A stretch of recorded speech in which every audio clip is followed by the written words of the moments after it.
Thank you, Ajit. Uh, all my dear comrades, and especially Comrade Monimon, who has been my leader for a long time. And it is always very difficult to speak after Moni.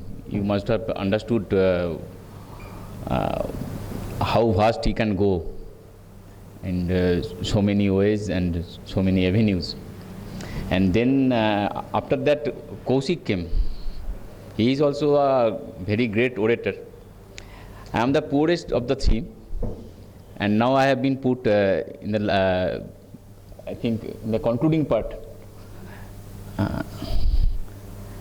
But in certain terms, Moni has set the main frame of the discussion, the lecture. But I must admit that when this agenda was set, this participatory governance, I asked Ajit why it is participatory governance, why not it is participatory government? Because I have my own thinking on this. In fact, Moni has also touched that part, that when we talk about governance, it is the delivery, it is the action, how we govern. But when we talk about government, it is the institution itself. And if participation is necessary, it is necessary in the entire institution. The institution itself should be representing the participation of all its members, all its citizens. In fact, as far as our department is concerned, take our department. I will not be going in so many ways Moni has gone. I judge it mostly from my experience in the department as a tax officer and as a worker of the association. What I find, there must be many seniors here also. When I joined the department in 1990-91, the entire tax administration was different what you see now. Entire thing. Though physical control was gone, but we used to get much more interaction with the assessees. The system was totally different. There was prepayment, there was regular returns, regular submission of PLA, SENVAT documents, MODVAT documents at that time. All these things. But it has changed, and it has, everything started changing from 1991, interestingly,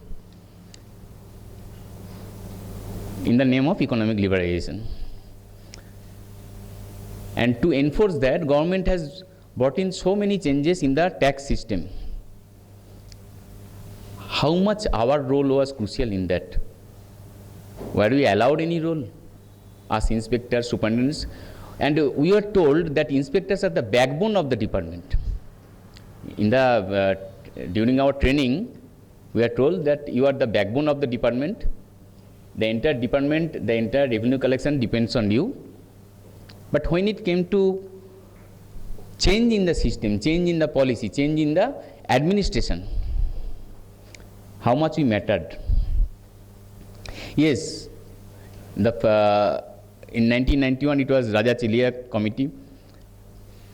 They had some preliminary discussion with associations, with inspector superintendent associations. And there was some reflection in their interim report. They, in fact, prescribed higher pay scale, better pay condition for the inspector superintendents. But the same understanding was absent in their final report. That was the beginning. Later, whenever any committee has been formed and any experts have been given charge to work on our issue, even right now, not only everyone must be knowing that 7th Pay Commission is coming. Not only 7th Pay Commission, I will say that another very important commission has already been announced by the government. That is Tax Administration Reforms Commission, headed by Dr. Parthasarathi Som. Dr. Parthasarathi Som is one of the person who is leading our tax policy for the last 2 decades almost. Since 1996, he is in the helm of the affair. And in fact, the large taxpayer unit is his brainchild. But whether these people, when they are working, they are taking us into confidence, they are taking our views, because we know the field situation, we know what is happening in the field, what are the problems and how that can be tackled. Earlier, we used to see that before budget, papers were coming from the board office, from the ministry, seeking suggestions from the field level. But since 2004-2005, it has been stopped. Now they don't seek any suggestion. And in fact, I remember that in 1995 or 96, a specific suggestion was sent from our Kolkata Commissionerate itself, which we later, after 2 years, we saw in the form of KVSS, which was Kar Vivad Samadhan scheme. So field used to contribute in the policy making. Now that has been cut off. As far as association is concerned, I already told you that this is the situation, that though we made representations, hardly our views are taken very seriously, especially by tax policy reforms commissions or tax administration reforms commissions. However, in recent time, another larger body, the Administrative Reforms Commission, second Administrative Reforms Commission, that was headed by Sri Birappa Moili, we represented before them in 2006. They have already submitted all their reports by 2009-10. And even now, one of the recommendation on inspectors and superintendents, based on our representation at that time in 2006, is doing round in the tables of CVEs. So even when we are given a chance, we were heard, hardly any action is being taken by the government. Moni was referring to this All India seniority thing. Bharadwaj committee was formed by board. We represented before them. All the most of the representations were in favor of All India seniority. All India, not only All India seniority, merger of 3 cadres in the inspector level: inspector of central excise, primitive officers, and examiners. But Bharadwaj committee recommended a peculiar thing. They recommended that yes, merger will be there, but when there will be no present examiner or preventive officers in the office. I could never understand what they mean, because every time someone will be present there and the merger cannot happen. That's what I understood, but it was there and it did not happen. And again, when we protested against large taxpayers unit, then all other associations in the central excise, they did not support us. They did not get the point.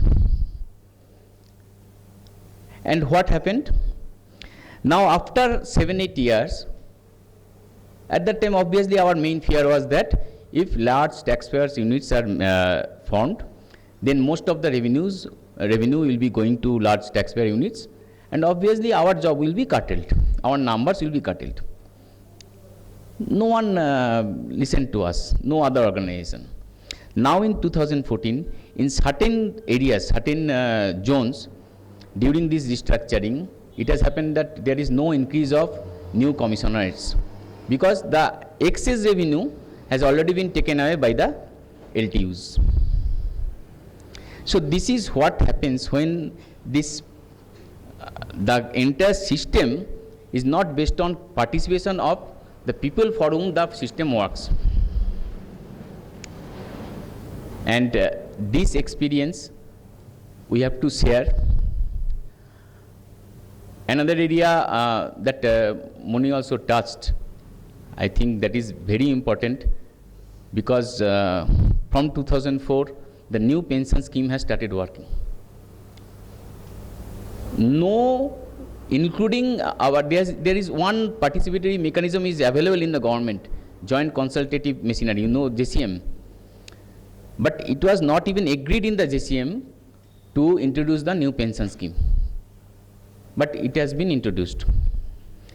Now what is happening? By now, a large number of officers are already covered under this scheme.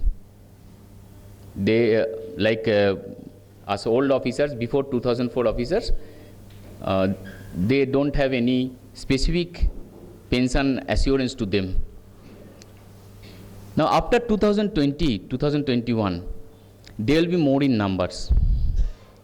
And this is not my estimate. This was told by the Bhattacharya Commission, which recommended new pension scheme, which worked on new pension scheme. They told that after 2020, 2021, this new pension scheme people will be more in number. I myself feel, and many of our comrades also feel, that at that time, the old pension holders' pension will be jeopardized also. There will be every scope. Because at that time, if your pension is attacked, who will be getting the old pension? Existing pensions before 2004 pension, then who will come to your help? If you cannot save the pension of post 2004 people, then after 10 years it may happen that your own pension will come under attack also. So these are the areas, I'm just giving some examples. These are the areas where the entire participation system in the government is failing, and failing us for votes. And if you ask me, where is the way out? I think Comrade Munimohan has already shown some way. I remember one story from Upanishad, where there was some quarrel between the eyesight, hearing, speech, and consciousness. And everyone was saying that I am the greatest. If I am not there, then life cannot be there. After much experiments, it was established that consciousness is the main thing of our the driving force of our life. I request all of you, or rather I expect all of you to share your views and thoughts, and specifically try to build up consciousness that can lead us to a better environment of participatory government. And with these words, I thank you all. A special thanks to Ajit and Satish for inviting us here in this